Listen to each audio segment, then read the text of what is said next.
Hello दोस्तों, आज मैं आप लोगों के समक्ष बहुत अच्छा टॉपिक लेकर के आ रहा हूँ जिसका नाम है सेंटेंस।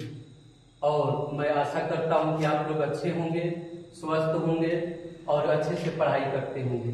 तो आओ मेरे प्यारे बच्चों, आज हम लोग सेंटेंस के बारे में पढ़ेंगे कि व्हाट इज सेंटेंस, सेंटेंस क्या है। तो आप लोग अच्छी तरह से समझेंगे कि मैं क्या कह रहा हूं। सबसे पहले सेंटेंस को समझने के लिए हम यहाँ पर समझेंगे कि शब्दों का वैसा संग्रह, कैसा मेरे बाबू, शब्दों का वैसा संग्रह जिसको मिलाने से पूर्ण अर्थ व्यक्त हो। पूर्ण अर्थ क्या हो बाबू, व्यक्त हो, उसे सेंटेंस कहते हैं। उसे क्या कहते हैं जी, सेंटेंस कहते हैं। एक बार फिर से समझेंगे, शब्दों का वैसा संग्रह, कैसा भी संग्रह नहीं बाबू, शब्दों का वैसा संग्रह जिसको मिलाने से पूर्ण अर्थ व्यक्त हो, उसे क्या कहेंगे मेरे भाई, सेंटेंस कहेंगे। अब तुम पूछोगे ना कि इसको एग्जाम्पल से समझाइए, तो मैं एग्जाम्पल देकर के आप लोगों को समझा दे रहा हूं। जैसे में आपका क्या हो गया बाबू, जैसे राम लिख दिए और क्या लिख दिए, बॉय लिख दिए, ईज लिख दिए। अब पूछेंगे आपसे कि इसका मतलब क्या हुआ, तो तुम बताओगे कि ये समझ में ही नहीं आ रहा कि आप क्या कर रहे हैं। इसका मतलब हुआ this is not sentence, this is not sentence. Sentence बनाने के लिए इसको क्या करेंगे बाबू, Ram is a boy, Ram is a boy. अब पूछोगे कि यह क्या है, तो यह सेंटेंस है। अब क्यों सेंटेंस हुआ, क्योंकि इन शब्दों को राम, बॉय और ईज को हमने मिलाया और ऐसे सीक्वेंस में मिलाया ताकि इससे पूर्ण अर्थ व्यक्त हो गया, इसलिए यह क्या है बाबू, सेंटेंस है। समझ में आया कि नहीं। इसी तरह से एक और मैं एग्जाम्पल ले रहा हूँ। ये तो पहला एग्जाम्पल है, अब दूसरा एग्जाम्पल ले रहा हूँ। जैसे आपका हो गया क्या बाबू, आर, इसके बाद से क्या हो जाएगा, दे,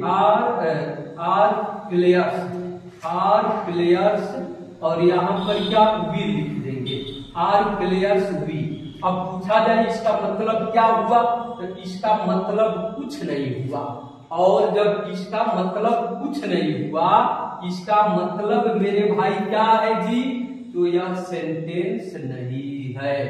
अब आप पूछोगे क्यों नहीं है, और इसका कुछ अर्थ ही नहीं निकल रहा है। और जब कुछ अर्थ नहीं निकल रहा है, इसका मतलब सेंटेंस ही नहीं है। आपको पहले ही बताया जा चुका है कि शब्दों का वैसा संग्रह, जैसा तैसा नहीं संग्रह, शब्दों का वैसा संग्रह जिसको मिलाने से पूर्ण अर्थ व्यक्त हो। पूर्ण अर्थ क्या हो मेरे बाबू, व्यक्त हो, तब उसको सेंटेंस कहेंगे।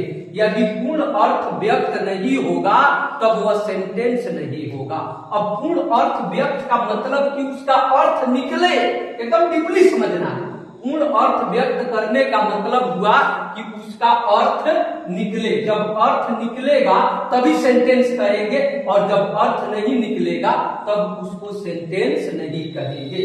अब दूसरा एग्जाम्पल सब लोग समझते हैं। दूसरा एग्जाम्पल में दिया गया है are players we, are players we. इसका मतलब कुछ नहीं निकल रहा है। तो जब इसका मतलब कुछ नहीं निकल रहा है, इसका मतलब यह सेंटेंस नहीं है। तो इसको सेंटेंस कैसे करेंगे, तब इसको क्या लिखेंगे, we are players, we are players. Okay, this is sentence, this is sentence. क्योंकि इसका अर्थ क्या हो रहा है, हम लोग खिलाड़ी हैं। इसको क्या बोलेंगे बाबू, सेंटेंस बोलेंगे। क्लियर है, ओके। अब पढ़ते हैं इसके प्रकार। सेंटेंस समझ में आया कि नहीं मेरे प्यारे बच्चों। जिसको नहीं समझ में आएगा कमेंट करके पूछेंगे, फिर से बताया जाएगा। अब हम सेंटेंस के प्रकार पढ़ते हैं, सेंटेंस के प्रकार। अब सेंटेंस कितने प्रकार के होता है उसके बारे में हम लोग पढ़ेंगे। अब यहां से अब टाइप ऑफ सेंटेंस, क्या बाबू, तो टाइप ऑफ सेंटेंस यानी सेंटेंस के प्रकार पढ़ेंगे। क्लियर बाबू। अब टाइप ऑफ सेंटेंस, इसका मतलब क्या जी, कि सेंटेंस के प्रकार।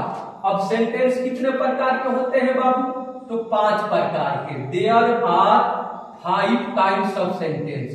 There are 5 kinds of sentence. Kinds of sentence. There are 5 kinds of sentence.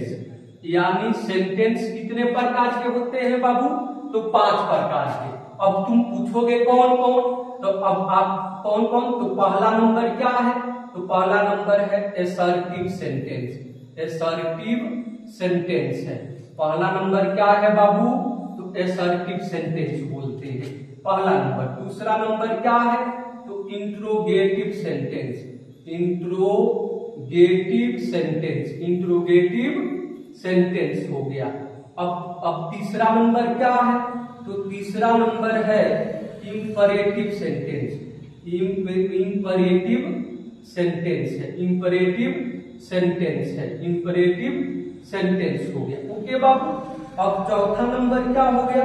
तो ऑप्टेटिव सेंटेंस। चौथा नंबर हो गया ऑप्टेटिव। ऑप्टेटिव सेंटेंस हो गया। Optative sentence. ओके बाबू। अब पांचवा नंबर क्या हो गया? तो exclamatory. Exclamatory sentence. Exclamatory sentence. Exclamatory sentence. पांचवा नंबर क्या हो गया मेरे प्यारे बच्चों? तो एक्सक्लेमेटरी सेंटेंस। क्लियर है? तो आपका पहला नंबर हो गया असर्टिव सेंटेंस। अब असर्टिव सेंटेंस, दूसरा नंबर इंट्रोगेटिव सेंटेंस, तीसरा नंबर इंपरेटिव सेंटेंस, चौथा नंबर ऑप्टेटिव सेंटेंस, पांचवा नंबर एक्सक्लेमेटरी सेंटेंस। अब इसके एक एक करके अध्ययन अगले वीडियो में करेंगे। तब तक के लिए धन्यवाद।